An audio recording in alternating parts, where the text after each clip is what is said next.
Oi, sétimo ano, bom dia. Tudo bem com vocês?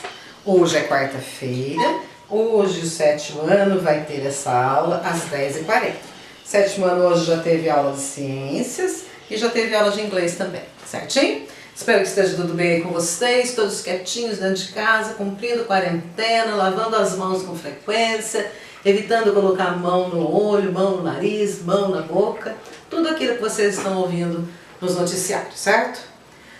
Onde nós vamos dar continuidade aqui, nós temos um poeminha aqui muito bonitinho lá na página 50, pega o livro de vocês, se organizem, né? Caderno, lápis, borracha, marca-texto, tudo que você precisa para ter essa aula, certinho? Coloca lá no cantinho do seu caderno 13/5, tá? E vamos ver o poema longo, tão longo, mas tão longo, você vai ver só. Futebol ao luar, você já jogou? Jogo noturno. Ilumina-se o campo para o futebol na aldeia. Aparece a bola branca, feita de algodão e meia. Meninos poetas jogam com a bola de lua cheia. Mauro Mota, jogo noturno, tá? Um poeminha aí com 1, 2, 3, 4, 5, 6 versos e só uma estrofe. O que descreve o nosso poema? Qual é o assunto do nosso poema?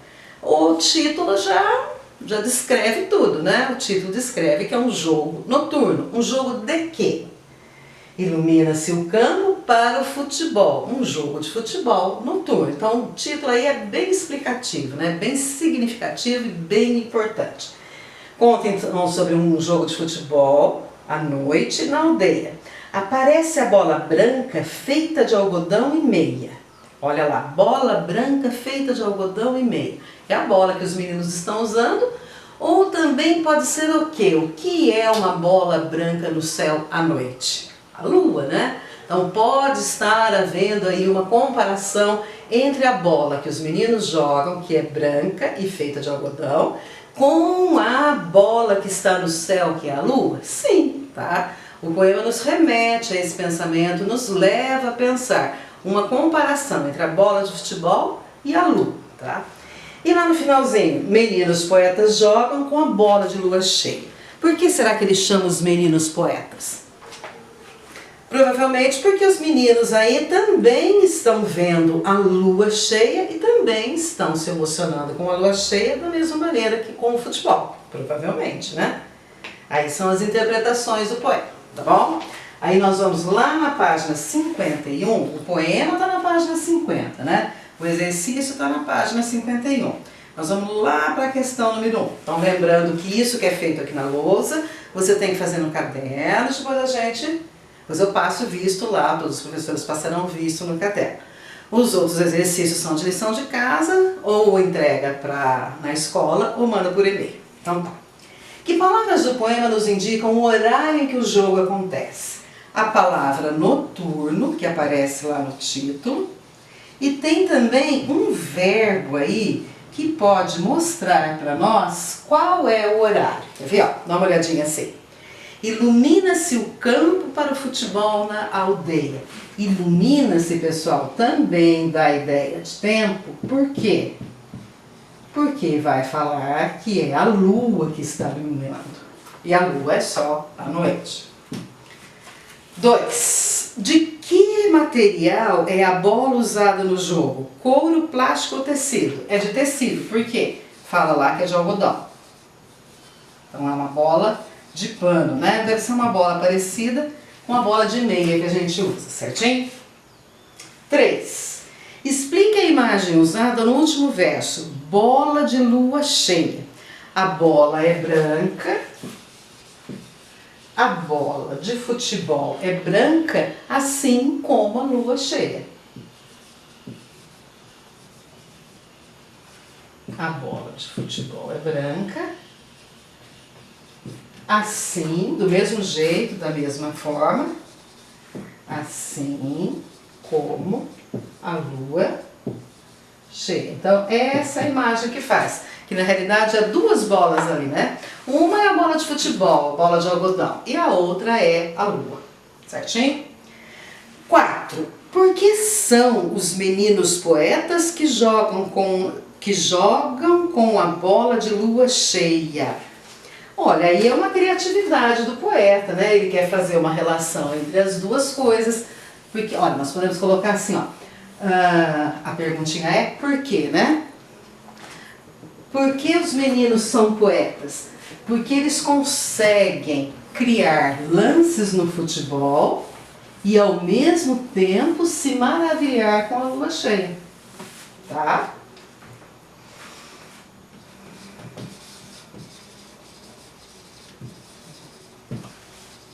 Eles são criativos, né? No futebol, eles criam lances no futebol. O futebol é um jogo de criatividade, porque depende da habilidade em jogar a bola, ela nunca vem do mesmo jeito, ela nunca é lançada da mesma maneira, né? Assim como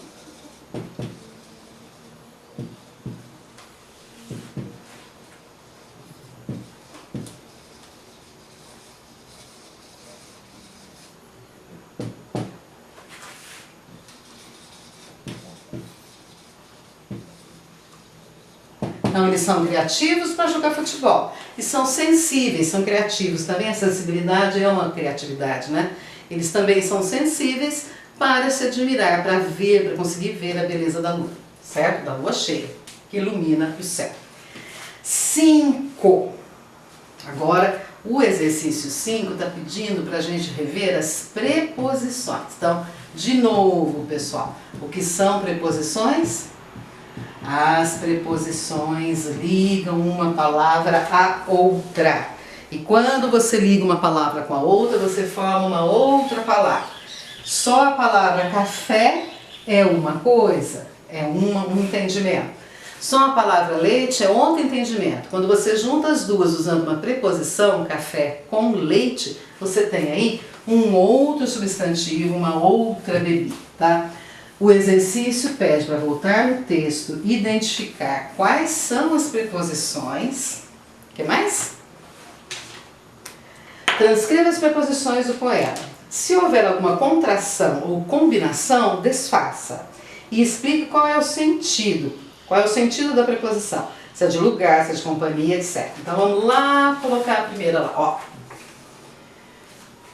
Ilumina-se o campo para. Então a primeira preposição que aparece aí é o para. Já já a gente coloca qual é o significado dela, tá? Ilumina-se o campo para o futebol na aldeia. Na, pessoal, é uma junção aqui de em mais a, tá? Aparece a bola branca feita de algodão e meia. Meninos poetas jogam com a bola de lua cheia. Tem poucas preposições. Temos 4 preposições só, sendo que aqui nós temos a preposição em, que se juntou com o artigo a, aí você tem o na.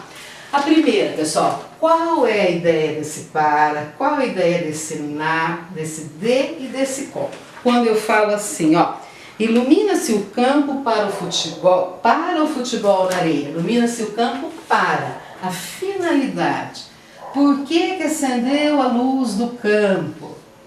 Essa luz do campo aí, essa luz pode ser entendida como a lua, né? Por que a lua iluminou o campo? Para o quê? Para quê? Para quê? Para o futebol, tá? Não ia ter jeito de jogar futebol no escuro, então a lua fez o serviço de um holofote lá, ela iluminou o campo. Então, para quê? Quando eu pergunto para quê, quando eu escrevo para alguma coisa, eu quero mostrar a finalidade, o objetivo, para que serve, certo? Qual que é a outra que aparece? Na. Acha onde é que está um lá. Ilumina-se o campo para o futebol na areia. Aparece a bola branca feita de algodão e meia. Meninos poetas jogam com a bola. Esse na, pessoal, dá a ideia de lugar. Sempre que você tem a preposição e, é porque é em algum lugar. O livro está na mesa, em cima da mesa. Na, esse na dá a ideia de lugar. Qual é a outra preposição aí? De. Feita de algodão e meia. Para que serve essa palavrinha de aí, pessoal? A matéria do que é feita.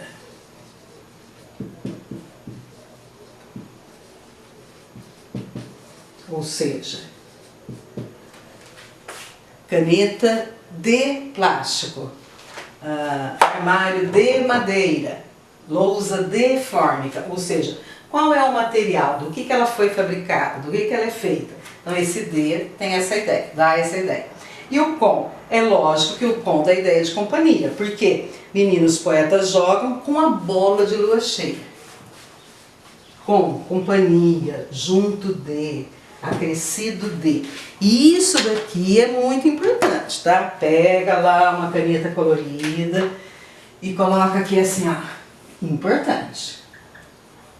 É importante você saber qual é a relação entre a preposição e o que ela significa. Então, quando eu falo para, é a finalidade, estudar para a prova, tá? Na, sempre quando eu tenho na, é porque eu tenho esse em. E em dá a ideia de lugar. De, no caso aí do texto, a matéria, do que foi feita, de plástico, de algodão, de tecido, certo? E com companhia. Ela está comigo, por exemplo. Agora nós vamos para um texto 2, que é muito bonitinho, ele é muito, traz de muita sensibilidade o texto 2. Vocês acompanham comigo? Então vamos lá. Um sanduíche de pão com almôndega e guaraná pode ser uma festa. Leia e descubra como. Só lembrando que a almôndega é aquele bolinho de carne, né? Para quem esqueceu o que é almôndega, pega a carne moída, faz o bolinho e frita ou cozinha, tá? Festa. Esse texto é de Valdir Piroli e está naquela coleção Para Gostar de Ler. Atrás do balcão, o rapaz de cabeça pelada e avental olha o criolão de roupa limpa e remendada, acompanhado de 2 meninos de tênis branco, um ano mais velho e o outro mais novo, mas ambos com menos de 10 anos. Os 3 atravessam o salão, cuidadosa, mas resolutamente, e se dirigem para o cômodo dos fundos, onde há 6 mesas desertas. O rapaz de cabeça pelada vai ver o que eles querem. O homem pergunta em quanto fica uma cerveja, 2 guaranás e 2 pãezinhos. 220. O preto concentra-se, aritmético, e confirma o pedido. Que tal o pão com molho? Sugere o rapaz. Como? Passar o pão no molho da almôndega. Fica muito mais gostoso. O homem olha para os meninos. O preço é o mesmo, informa o rapaz. Está certo. Os 3 sentam-se numa das mesas, de forma canhestra, como se estivessem fazendo pela primeira vez na vida. O rapaz de cabeça pelada traz as bebidas e os copos e, em seguida, num pratinho, os 2 pães com meia almôndega cada um. O homem, e mais do que ele, os meninos, olham para dentro dos pães, enquanto o rapaz cúmplice se retira. Os meninos aguardam que a mão adulta leve solene o copo de cerveja até a boca. Depois cada um prova o seu guaraná e morde o primeiro bocado do pão. O homem toma a cerveja em pequenos goles, observando criteriosamente o menino mais velho e o menino mais novo, absorvidos com o sanduíche e a bebida. Eles não têm pressa, o grande homem e seus 2 meninos, e permanecem para sempre, humanos indestrutíveis, sentados naquela mesa. Pessoal, o texto ele é de uma sensibilidade muito grande, tá? E esse texto é uma crônica. Por quê? Porque ele descreve uma situação do cotidiano, não é nada assim surpreendente. Não é a descoberta de um novo planeta, não é a invenção de uma vacina, não é nada assim de surpreendente, tá? A crônica ela vai nos mostrar algo do cotidiano, algo bem simples, que o autor consegue, com a sensibilidade dele, transformar essa rotina, esse fato do cotidiano, numa coisa poética, numa coisa surpreendente. Por exemplo, o que é muito simples aí? A ação que acontece ela é muito simples. Qual é?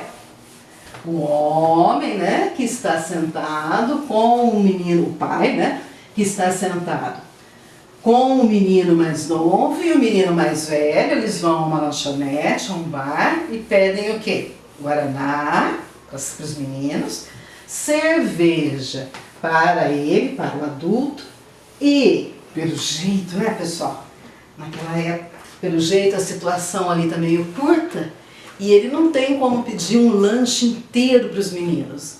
Aí até que o garçom sugere, então pega, né, só o molho da almôndega, e aí ele pega uma almôndega, corta em 4 pedacinhos e as crianças comem o pão com um molho e um pedacinho de almôndega, tá? Tudo isso sendo observado por quem? Pelo narrador. O narrador viu tudo aquilo, observou e de uma sensibilidade muito grande transforma essa ação num belo texto, tá? Aí você tem umas palavrinhas novas, almôndegas, né? Aritmético, quando ele fala assim, ó, o preto concentra-se aritmético, que tem a ver com aritmética, que ele estuda, tá? Ele fica ali estudando certinho. Canhestro, os 3 sentam-se numa mesa de forma canhestra, desajeitados, tímidos. Criteriosamente, o homem observa os meninos criteriosamente, com bom senso, seriamente. O garçom é um cúmplice, alguém, quem colabora com alguém na realização de algum plano, é um sócio, é um parceiro, tá? Resolutamente, decididamente, firmemente, e a última lá, solene, sério e grave. Sem problema? Entenderam o texto? Ele é muito simplesinho, mas ele é muito bonito. Se você retomar lá o primeiro parágrafo, você vai ver já onde acontecem os fatos e quem participa. Onde que acontece? Atrás do balcão. Quem que participa? 2 meninos, um mais velho e um mais novo, e o criolão de roupa limpa e remendada. Pessoal, não estranhem os termos criolão e nem preto, tá? Esse texto foi escrito em uma época em que você poderia, né, chamar as pessoas de criolão, as pessoas de preto, enfim. Não peguem muito nesse detalhe, fixem mais aí na ação. Essa questão de chamar alguém de crioulo, hoje ela é preconceituosa, né? Mas a descrição preto é o correto, já conversamos sobre isso em sala de aula em uma outra oportunidade. Então, isso não vem ao caso agora, bom? Depois, a partir do segundo parágrafo, aí já vai contando o que aconteceu. Primeiro o homem pergunta o preço, né? Se ele já começa perguntando o preço, porque ele está preocupado com o valor da refeição, tá? Aí como é que vai servir, se vai passar o pão no molho, tal. E no finalzinho acontece algo de muito grandioso? Não, acontece. Eles não têm pressa, lá no último parágrafo. O grande homem e seus 2 meninos, e permanecem para sempre humanos e indestrutíveis, sentados naquela mesa. Ou seja, como uma simples refeição pode se tornar aí um objeto de escrita poética, né? A crônica, ela é um texto narrativo, mas quanto mais sensibilidade ela tem, mais a gente fala que ela se assemelha, que ela se parece com um texto poético. Aí você tem algumas perguntinhas, tá? Eu vou começar a fazer com vocês, e de onde eu parar vai ficar como lição de casa. Então coloca aí no seu caderno bem bonito. Página 52. E você coloca lá a número 6. Isso, certinho. No primeiro parágrafo, o autor apresenta os 4 personagens do texto Festa. O atendente de botequim, o pai e seus 2 filhos. Complete as expressões abaixo com as palavras usadas no texto para caracterizar esses personagens. Então, que jeito que era o rapaz? Que jeito que está descrito lá o criolão? Criolão aqui no aumentativo de crioulo, né? E como são os 2 meninos? Então, tem que voltar no texto, porque a pergunta é, no texto, como é a descrição? O rapaz, se a gente voltar lá no comecinho, na primeira linha, tá falando assim, ó, o rapaz de cabeça pelada. O rapaz de cabeça pelada e avental. O avental aí é importante para mostrar que ele é um funcionário do restaurante, né? O criolão. Que jeito que o criolão é? Vamos ver se a gente acha aqui, olha, aquele trechinho em que ele diz que o criolão está de roupa limpa e remendada.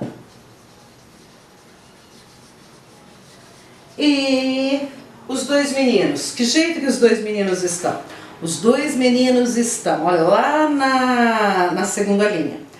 Os dois meninos estão de tênis branco, um mais velho, outro mais novo, mas também com menos de 10 anos.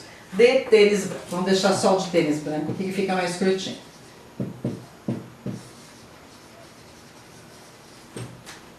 Certinho? Agora eu quero que vocês peguem uma caneta colorida e circule as o quê? Preposições. Mostra com uma flechinha que esse D aí é uma preposição.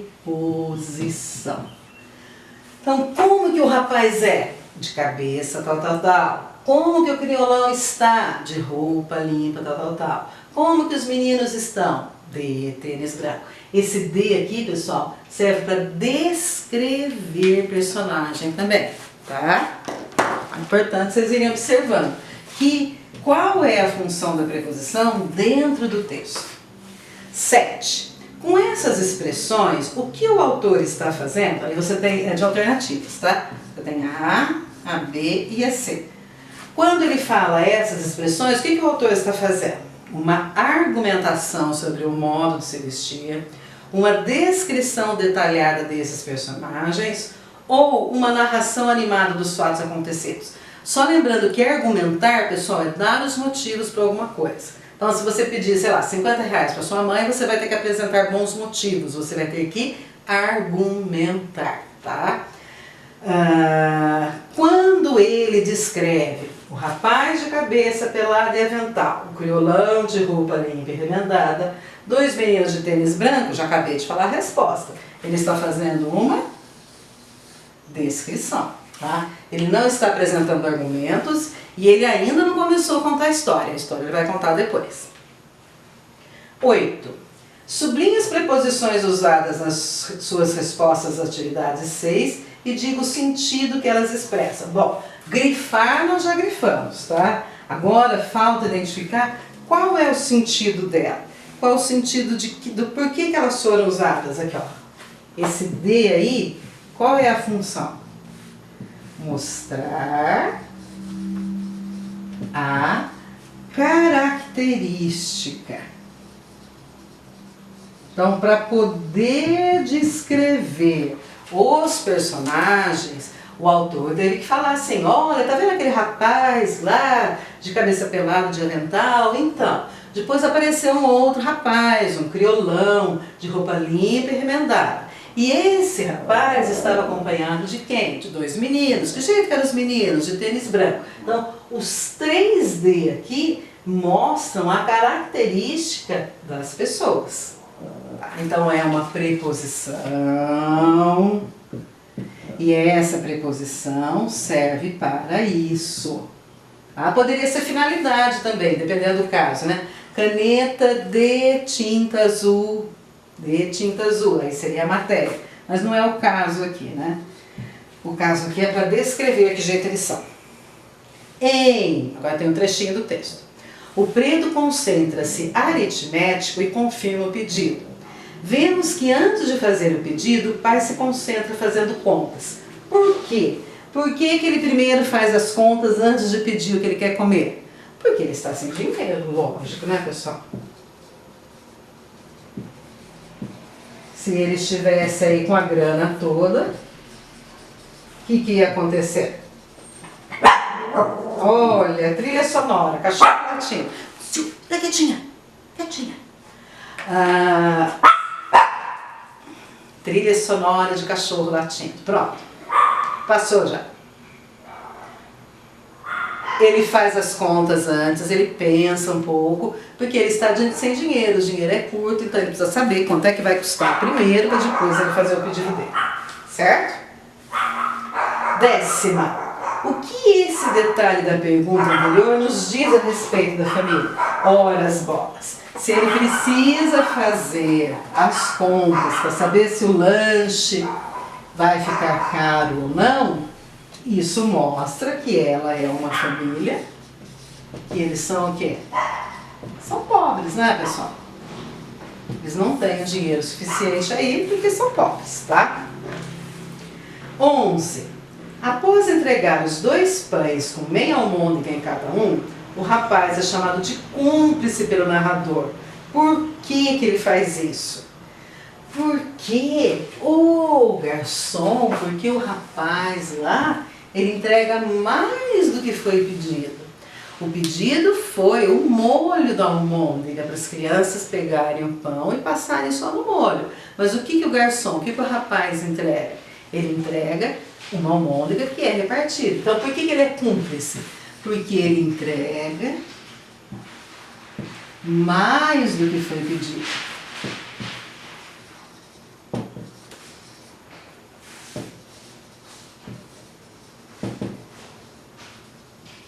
O pedido era apenas no molho, olha aí. As crianças iam passar o pão no molho. Quando o garçom vem com a almôndega também, ele se torna um cúmplice. Por quê? Porque ele está participando aí, vamos dizer, de algo que não é lícito, né? Uma almôndega, um crime de entregar uma almôndega para 2 crianças. Se todos os crimes fossem esses, né? Então vamos lá. A número 12 agora. O que você achou dessa atitude do garçom? Essa é a resposta pessoal, né, pessoal? Então você pode começar assim. Atitude do garçom foi...